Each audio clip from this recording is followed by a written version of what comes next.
Hello छात्र छात्री सकल welcome to my channel मैं इक्रामुल। तो आज क्लास 10 मेथ्सर 13.1 6 नम्बर क्वेश्चन तो आम आलोचना करिम। लास्ट भिडिओ बिलाकत आमी 5 लके आलोचना करिसिलु। जोने जोने चोवा नाइ सिहते चाइ लबा। तो चोवा 6 नम्बर क्वेश्चन तो दिया आछे एटा औषधर कैप्सुलर आकृतिर एटा बेलनर दुयोटा मूरत दुटा अर्धगोलक लगाइ थोৱা सदृश। सम्पूर्ण कैप्सुलटोर दैर्घ्य 14 मिलिमिटार और ब्यास 5 मिलिमिटार। এতিয়া এই ক্যাপসুলটোৰ পৃষ্ঠকালি নিৰ্ণয় কৰিব দিছে। আচ্ছা ভিডিও কেটা চোৱাৰ সময় তোমালোকে কিতাপ লৈ বহিবা। যদি কোৱেশ্চন চোৱাত অসুবিধা হয় মই কোৱেশ্চন পঢ়ি যাম, তোমালোকে কোৱেশ্চন কিতাপত চাই যাবা। সো চোৱা কোৱেশ্চনটো মই আকৌ পঢ়িছো। এটা ঔষধৰ ক্যাপসুলৰ আকৃতিৰ এটা বেলনৰ দুয়োটা মূৰত দুটা অৰ্ধগোলক। এনেকুৱা এটা ক্যাপসুল আকৃতি আছে আৰু দুই মূৰত দুটা অৰ্ধগোলক আকৃতিৰ মাজত কি আছে বেলন আকৃতি। এতিয়া সম্পূৰ্ণ ক্যাপসুলটোৰ দৈৰ্ঘ্য দি আছে। সম্পূৰ্ণ যেটো ক্যাপসুল আছে ইয়াৰ দৈৰ্ঘ্য হল 14 মিলিমিটার और बे दी आछे किमान 5 मिलिमिटार। जेटु बे आछे एटु 5 मिलिमिटार, इफालो 5 इफालो 5 मिलिमिटार। एटा तुम्हार এই ক্যাপসুলটোৰ দৈৰ্ঘ্য পৃষ্ঠকালি নিৰ্ণয় কৰিব দিছে। এতিয়া সো আমি কেনেকৈ উলিয়াম এটো। তো ফাৰ্স্টত আমাক যিখিনি দি আছে আমি সেইখিনি প্ৰথমতে লিখি লম। গিভেন আমাক কি দি আছে बेलन और अर्धगोलकर चोआ जेहेतु माजत बेलन आछे और दुइफाले दुटा अर्धगोलक आछे। जेहेतु अर्धगोलक दुटा बेलनर दुइफाले लगु आछे गतिके बेलनर जिटु ब्यास और अर्धगोलकर जिटु ब्यास এই ব্যাস দুটা কি হবো ইকুৱেল হবো, कारण अर्धगोलक दुटा बेलनर दुइफाले लगु आछे। आमी সেই কাৰণে দুইটা একেলগে লিখিম। अर्धगोलक गिवन अर्धगोलक और बेलनर अर्धगोलक और बेलनर ब्यास किमान दी आछे 5 मिलिमिटार 5 मिलिमिटार। जेहेतु आमी पृष्ठकाली उलाब गई आछो हेकाৰণে पृष्ठकाली उलाबले हले ब्यासार्धर दरकार परिब। गतिके ब्यास दी आछे याक आमी ब्यासार्धলৈ कनभार्ट करिम।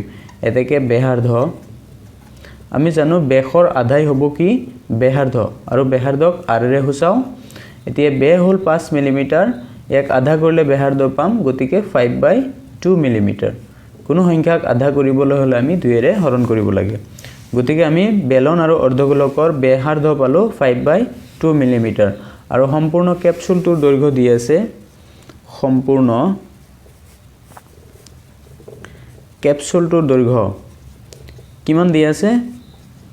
সম্পূৰ্ণ ক্যাপসুলটোৰ দৈৰ্ঘ্য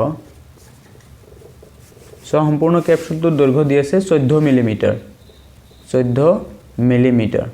এতিয়া সো আমি পৃষ্ঠকালি উলাবলৈ হলে বেলনৰ দৈৰ্ঘ্যৰ প্ৰয়োজন হ'ব। বেলনৰ দৈৰ্ঘ্য আৰু উচ্চতা একে।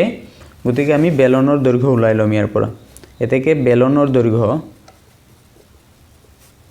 আচ্ছা বেলনৰ দৈৰ্ঘ্য আমি কেনেকৈ উলিয়াম ইয়াৰ পৰা। সো বেলনৰ দৈৰ্ঘ্য উলাবলৈ হলে যেহেতু দুইফালে দুটা অৰ্ধগোলক আছে আৰু অৰ্ধগোলকৰ ব্যাস দি আছে 5। গতিকে ব্যাসাৰ্ধ হ'ব ব্যাসৰ আধা।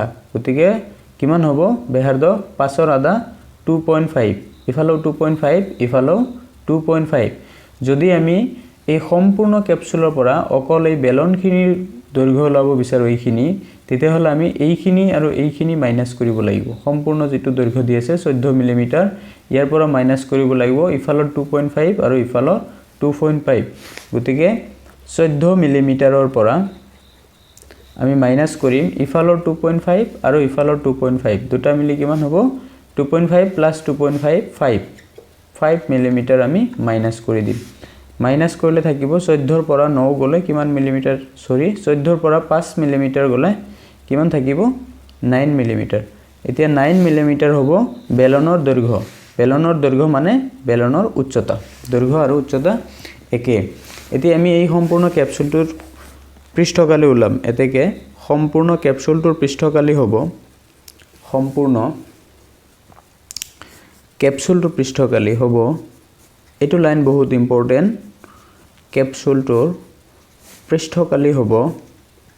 एतिया सम्पूर्ण कैप्सुलटोर पृष्ठकाली उलाবলৈ হলে আমি কাৰ पृष्ठकाली उलाब লাগিব দুইফালৰ দুটা অৰ্ধগোলকৰ এই পৃষ্ঠকালি আৰু এই মাজৰ বেলনৰ এই পৃষ্ঠকালিখিনি ইফালৰ আৰু বুজি পাইছা।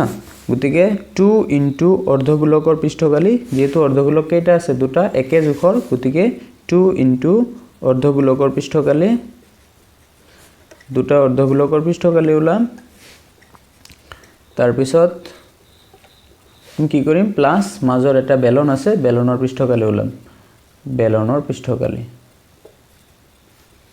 বুজি পাইছা নেক্সট আমি এটা ফৰ্মুলা বহাই যাম 2 ইনটু আমি জানো অৰ্ধগোলকৰ পৃষ্ঠকালি ফৰ্মুলা হল 2 পাই r স্কয়াৰ তাৰপিছত প্লাস বেলনৰ পৃষ্ঠকালি ফৰ্মুলা আছিল 2 পাই r h এতিয়া আমি কমন বিচাৰিম সোৱা কমন আছে ইয়াতেও 2 আছে ইয়াতেও 2 এটা 2 কমন আহিব তাৰপিছত ইয়াতেও পাই আছে ইয়াতেও পাই এটা পাই কমন আহিব আৰু ইয়াতে r আছে দুটা ইয়াতে r আছে এটা গতিকে এটা r কমন আহিব তে 2 পাই r আহি গল এটো 2 আছে এটো আহিছে 2 এটো আছে 2 তাৰপিছত পাই আহি গৈছে r দুটাৰ পৰা এটা আহিছে গতিকে আৰু এটা r আছে 2r প্লাস ইয়াতে 2 পাই r আহি গৈছে আছে কি h এতিয়া আমি ভ্যালু বহাই যাম সো 2 ইনটু পাই মানে কিমান 22/7 ইনটু r মানে হল r ৰ ভ্যালু কিমান পাইছো 5/2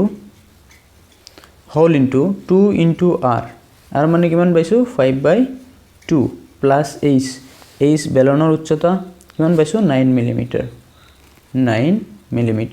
আচ্ছা মিলিমিটাৰ ইউনিটটো আমি পিছত দিম যেহেতু কালে লৈ আছো গতিকে কি হ'ব মিলিমিটাৰ স্কয়াৰ এতিয়া আমি কাটাকাটি কৰিম সো এইটো 2 আৰু এইটো 2 কেনসেল হ'ব কাৰণ পূৰণ হৈ আছে তাৰ পিছত এইটো 2 আৰু এইটো 2 কেনসেল এতিয়া সো আৰু কাটাকাটি না যায় ইফালে পূৰণ হৈ আছে 22 পূৰণ 5 22 5 গুণ কিমান 110 আৰু তলত আছে কিমান 7 তাৰ পিছত ব্ৰেকেটৰ পৰা আমি ওলাই আনিম সো এইটো কেনসেল কৰিছো গতিকে 5 প্লাস 9 আছে 5 আৰু 9 কিমান 14 ফল আছে মিলিমিটাৰ স্কয়াৰ এতিয়া 7 14 ত কিমান বাৰ যায় দুই বাৰ তে দুইটো ইয়াৰ লগত পূৰণ কৰা 2 0 গুণ 0 2 1 গুণ 2 2 1 গুণ 2 গতিকে 220 মিলিমিটাৰ স্কয়াৰ পালো এই বেলনটোৰ কি সৰি এই যেটো আমাক ক্যাপসুল দি আছে ক্যাপসুলটোৰ পৃষ্ঠকালি হল 220 মিলিমিটাৰ